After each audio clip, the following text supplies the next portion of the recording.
The life story of the great man first must end on the same note as the life story of the least important of men. We must come in our reading to the point where the great man gives up his work, leaving it to others to carry on what he has begun. His life, with all its wonderful interest, is past, and we who read are left with the memory of his life and with the results of his work.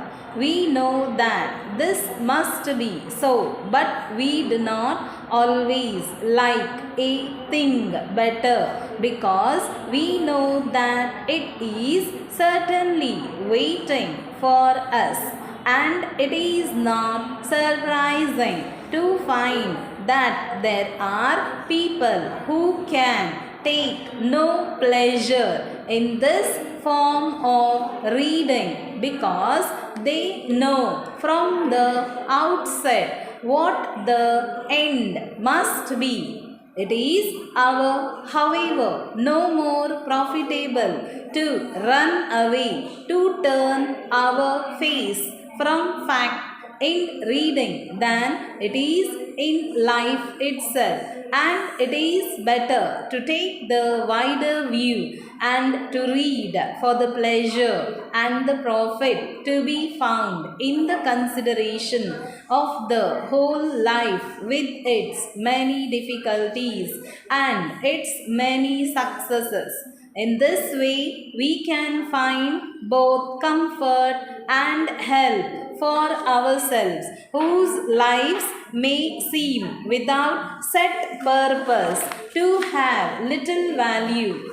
We discover perhaps that some person whose name has been to us like a great white light far away beyond our touch, that person met in his early days with many of the same difficulties which we are facing now, that he, like us, had no special advantages, no clearly marked course to follow. Like us, he had to make his own way, step by step, learning as he went.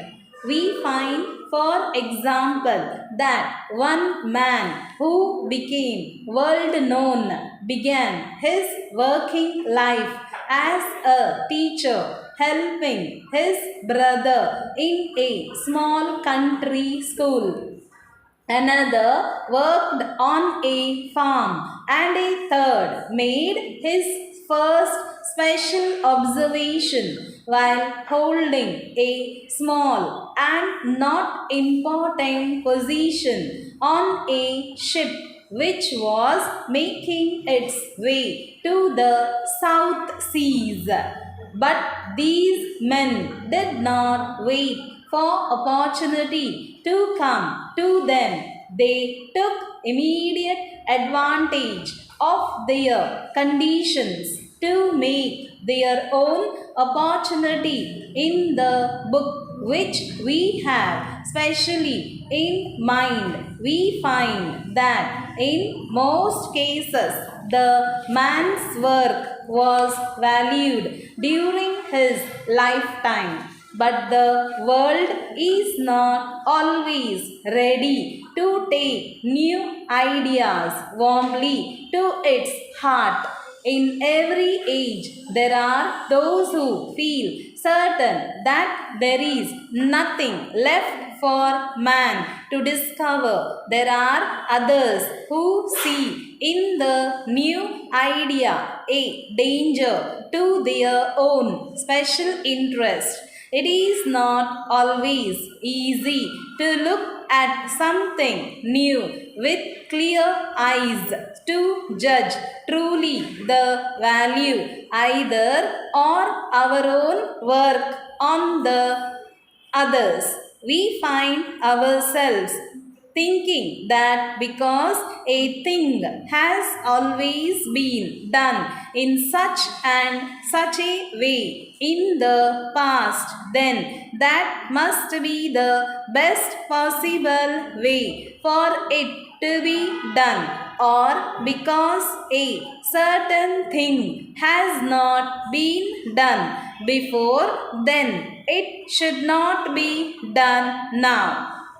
We have to keep a careful watch upon ourselves in this respect and try to keep an open mind. If we try new methods in our own work, we shall sometimes be wrong. Possibly, we shall often be wrong, but sometimes we shall meet with success, which makes worthwhile all our earlier labor. Probably no more than one or two men out of all the millions living today can hope to do something so important that it will influence world thought and world action throughout the ages to come. But the methods which have served the great men of any age and helped them in their great work have value for us today in our less important work. By marking the course taken by those who have been successful in their special field, we can learn better how to deal with our own situation, our own difficulties in the field of thought and of action in which we are ourselves most interested.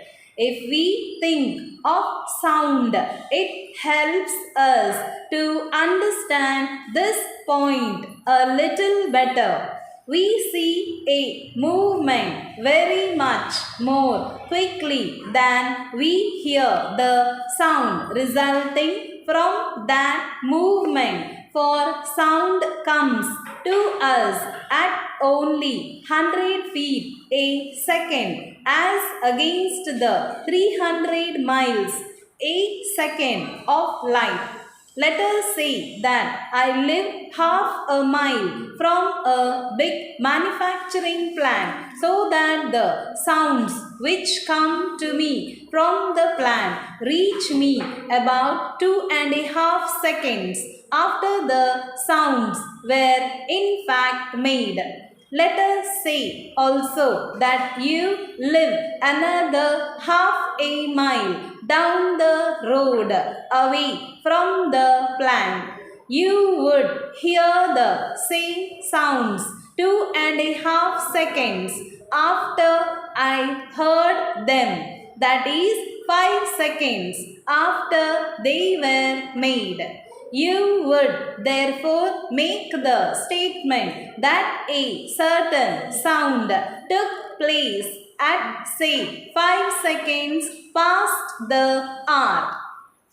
Dear Sir, we are in receipt of your letter of the 10th instant, together with the list of various goods consigned to you. We also acknowledge the receipt of the check for 5,000 rupees, for which we thank you. The amount covered by the check has been credited to your account. With regard to the last consignment of cotton, we cannot agree with the opinion expressed by you. We have examined those pieces of goods before they were packed for shipment, and therefore we are in a position to deny that the goods were not up to the sample.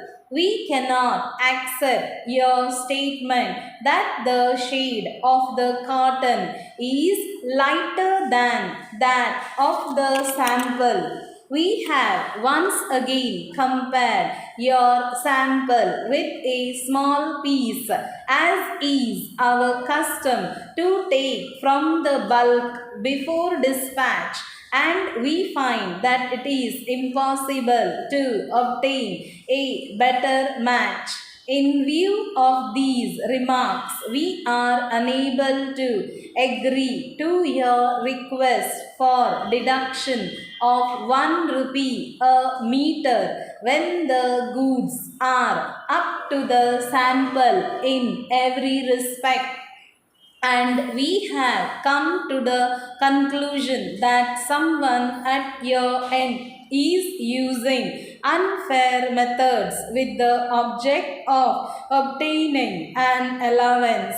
We do not, of course, know how you have dealt with this particular consignment, but it would appear that the goods were sent to your customers direct from the docks without being examined by you, and that the customers have been taking an unfair advantage of you.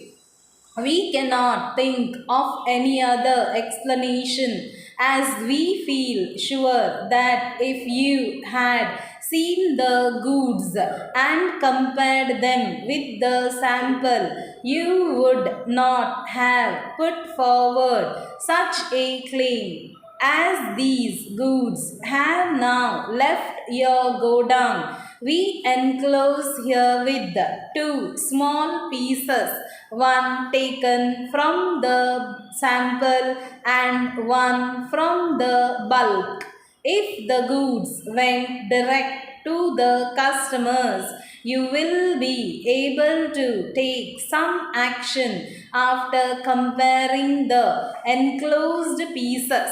We are not satisfied with the way in which you have recently dealt with our consignments, since we have to allow some claim or suffer loss on every shipment. Yours truly.